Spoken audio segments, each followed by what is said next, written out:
Ipinaghahanda ni Pangulong Vladimir Putin ng Russia ang mas matinding mobilisasyon at bagong opensiba sa hilaga ng Ukraine. Inanunsyo ng General Staff ng Sandatahang Lakas ng Ukraine na nagtatayo sila ng tuloy-tuloy na depensa mula Kyiv Reservoir hanggang Sumy upang maiwasan ang bagong opensiba ng Russia at hindi bigyan ng kalaban ng tsansa gumawa ng buffer zone. Matapos ang ulat ng intelihensya, sinabi ni Pangulong Volodymyr Zelensky ng Ukraine na kahit malaki na ang pagkalugi, nagpaplano pa rin ang Kremlin ng mga opensiba at magdadagdag pa ng tauhan lalo na sa bagong mobilisasyon. Hawak ng Ukraine ang mga dokumento mula Russian General Staff bilang patunay.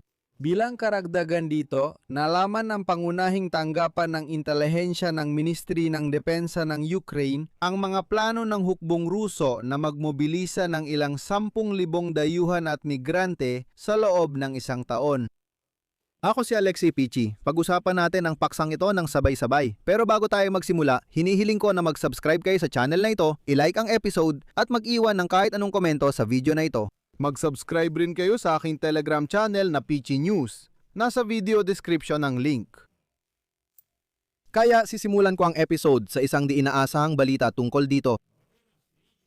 Sa UK, nagbigay si US President Donald Trump ng nakakabahalang pahayag kay Charles III tungkol sa mga plano ng diktador ng Russia na si Vladimir Putin. Ibinahagi ito sa New York Post ng eksperto sa pagbabasa ng labi na si Nicola Hickling. Sinabi niya sa media na na-decode niya ang pag-uusap ni na Trump at ng hari ng United Kingdom at di umano'y sinabi ni Trump sa hari ng Britanya ang mga sumusunod at ito raw ay CP. Ngayon ay nakikipag-usap ako kay Putin. Gusto niyang pumasok. Pakiramdam ko kung gagawin niya ang sinabi niya, lilipulin niya ang populasyon. Iminungkahi ni Charles III na pag-usapan ito mamaya. Pagkatapos ay napunta ang usapan sa proyekto ni Trump na magtayo ng ballroom sa White House na nagkakahalaga ng $400 milyong. Pero ang pahayag tungkol kay Putin ay kinabahala ng marami, syempre. Kaya naman dito ay nararapat na lumipat tayo sa mga balita, ika nga, mula mismo sa pinangyarihan. Ang Ukraine ay nagtatayo ng tuloy-tuloy na depensa mula sa Kyiv Reservoir hanggang sa lungsod ng Sumy upang maiwasan ang panibagong pag-atake mula sa Russian Federation at hindi bigyan ng pagkakataon ng kalaban na lumika ng tinatawag na buffer zone. Ikinuwento ng hepe ng mga tropang ininyero ng Command ng Support Forces ng Sandatahang Lakas ng Ukraine, Brigadier General Vasily Sirotenko, na ngayon ay isinasagawa ang malaking dami ng trabaho para sa pagpapalakas at pagtatayo ng sulud-sulud na depensa simula sa Sumy hanggang sa Kyiv Reservoir. Sinabi niya na ginagawa ng mga espesyalista ang lahat para agad maitayo ang mga fortifikasyon. Narito ang kanyang pahayag. Upang matiyak na walang magiging sorpresa at hindi makakabanta ang kalaban sa ating bansa mula sa panig na ito. Lalo na ang paglihan ng buffer zone makaapekto sa ating teritoryo at itaboy tayo mula sa hangganan ng estado. Ikinuwento ni General Sirotenko na ngayon ay tungkol sa pagtatayo ng fortifikasyon, hindi lang sa 20 kilometrong zona malapit sa harapan, kundi pati na rin sa layo na hanggang 100 kilometro. Ito ang lalim mula sa linya ng labanan o pambansang hangganan kung saan hindi lang naroroon ang mga pangunahing ruta ng lohistika at mga daanan ng mga kolum ng militar, kundi dito rin isinasagawa ang mga operasyon ng lohistika ng estado. Narito pa ang isa niyang pahayag. Sa tingin ko, sa lalong madaling panahon, sa napakaikling panahon, pag-uusapan na natin ang tungkol sa mga ganitong pagkalugi sa mga ilalim ng lupa na lagusan na ginagamit ng ating mga tropa para sa mga rutang lohistikal papunta sa mga posisyon, paglikas ng mga sugatan at iba pa. Ipinaalala ko na ayon sa diktador ng Rusya, sinusubukan ng hukbong Ruso gumawa ng buffer zone sa hangganan ng Sumy matapos matuklasan ang mahinang depensa at mga oportunidad sakupin ang mga baryong malapit dito. Sa ngayon, nakatuon ang mga Ruso ng kanilang mga pagsisikap sa mga lugar ng mga pamayan ng Grobovskaya at Miropolskaya ayon sa ulat ng proyektong Deep State. Binigyang diin ni Pangulo ng Ukraine Volodymyr Zelensky na layunin ng kalaban ang paglika ng buffer zone kabilang ang sa kahabaan ng hangganan ng Belarus.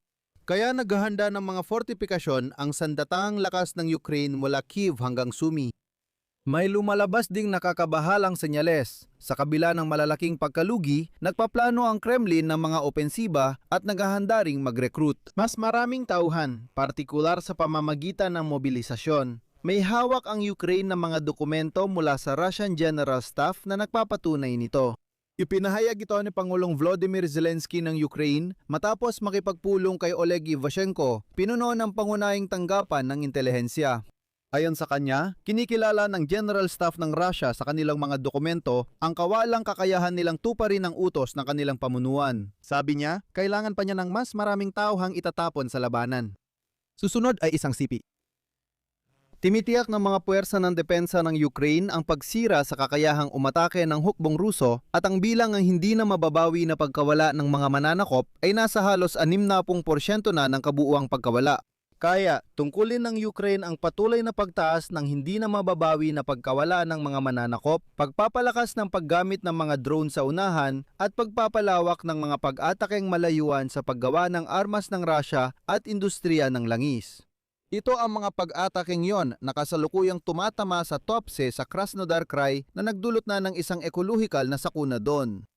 Dagdag pa rito, sinabi ni Zelensky na ipapaalam niya sa mga kaalyado ang tungkol sa ginagawang plano sa Moscow para sa mga operasyon laban sa mga bansa ng NATO, pati na rin ang mga tangkang hilahin ng Belarus sa pagtupad ng mga krimen ng Russia.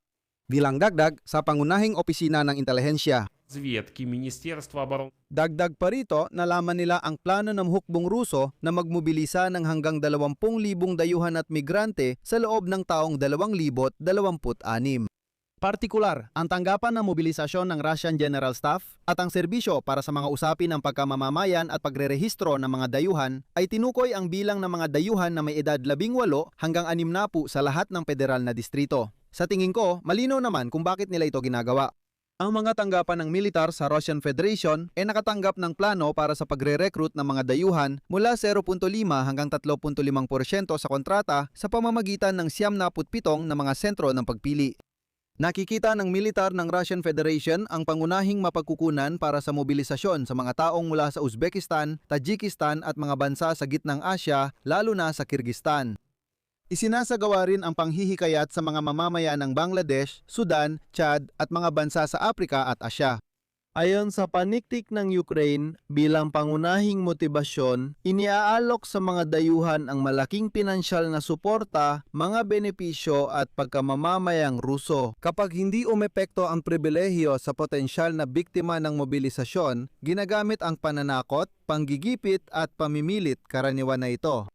Tinatakot ang mga dayuhan sa Russia na kakansilahin ang kanilang bisang panturista o pang-estudyante o hindi palawigin ito at ang mga benepisyo, kapalit ng pagpapanatiling legal ng kanilang pananatili at sinasabing may alternatibo. Gusto mong manatili sa Russia? Sumama ka at mamatay para dito? Yun lang. Kaya si Putin sa kasamaang palad ay handang makipagdigma pa rin at wala talaga siyang awa sa mga Ruso. Dito ko ilalagay ang ellipsis.